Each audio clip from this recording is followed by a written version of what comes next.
Hi everyone, I'm Chef Kate. Welcome again to my kitchen.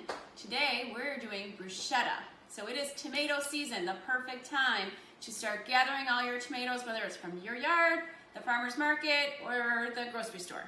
So I gathered all my ingredients so I wouldn't forget to put anything in. We're using tomatoes. I have a white onion, I have balsamic vinegar, some nice extra virgin olive oil, black pepper, and some fresh basil out of the garden. I have some plum tomatoes here that I'm dicing up to put into our bruschetta. I'm using a nice sharp knife to go through. All I'm going to do is slice this way, and then I dice this way. You can use all different types of tomatoes that you want, whatever you have growing or in your neighbor's garden. I have cherry tomatoes I can add in. These are just a plum tomato, so there's lots of nice meat inside that tomato. The juices will start to flow out. If you want to use cherry tomatoes, usually I'll just quarter them.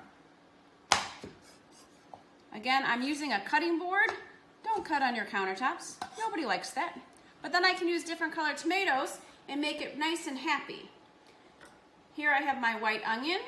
All I did is I took off the two ends, took off the paper on the outside. The easiest way to cut an onion is going to be to cut it in half and then flip it over and just cut down. You'll see on my beautiful knife, there's a curve here. So basically all I'm doing is I'm rocking my knife over the onion.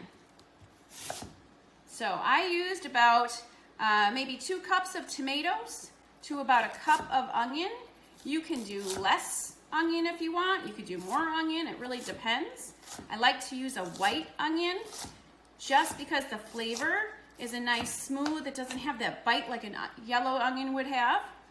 And all I'm doing, I'm dicing these up and I'm throwing them in a bowl.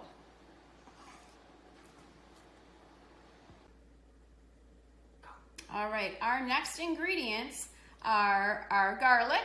What I did is 2 cloves of garlic. I'm gonna do it in my garlic press again. So put my garlic clove in there. All you do is you press down. It's a really nice fine garlic that comes out. And I just use my knife, get it off. It goes right into our bowl. You can also use the jarred minced garlic if you would like. I have fresh basil. All I did is I washed it. You want to make sure you don't have any extra bugs in there. I'm going to use probably 7 or 8 leaves on this bowl of bruschetta. All I'm going to do is I'm going to stack them. This is my secret tip of the day. I'm going to take scissors. So these are kitchen scissors that I only use in the kitchen, not when I'm sewing or anything else. I just stack them. You can fold them in half. You're just going to make nice little ribbons. If you don't have kitchen scissors, by all means, stack them, hit them with your knife, and you're ready to go. But this way they'll stay nice and fresh and green. All right, so then I have balsamic vinegar that's gonna go in, some extra virgin olive oil, and some black pepper.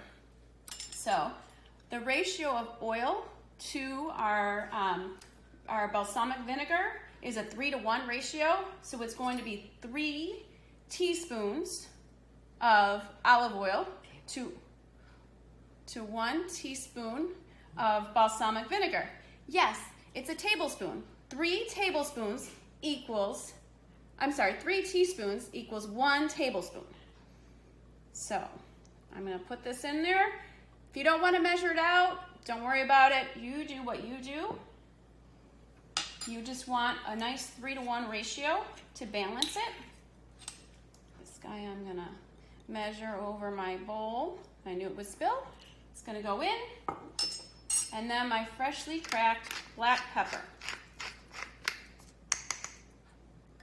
I'm gonna stir it on up. And our bruschetta is just gonna sit here for a few minutes. All the flavors are gonna meld. If you're making this for a party, I usually make it an hour ahead of time, just so the flavors will get better and better as it sits.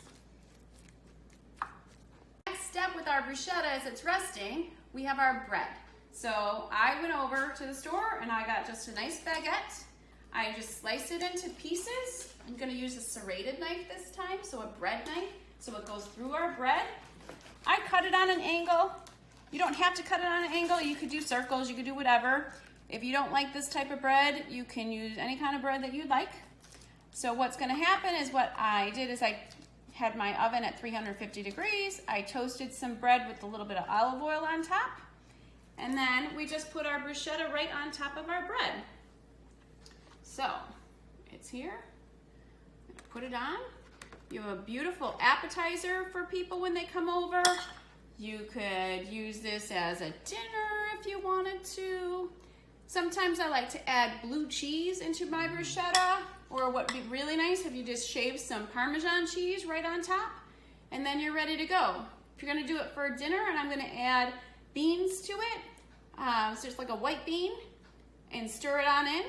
If you have leftover bruschetta, by all means, throw it over some pasta and have a nice dinner that way, or a nice light lunch. Don't let it go to waste. It's only gonna keep in your fridge about a day. All this water is gonna keep coming out of your tomatoes, and it's gonna be kind of soupy. So don't let it go to waste. It is the perfect time of year to be making bruschetta right in your own kitchen.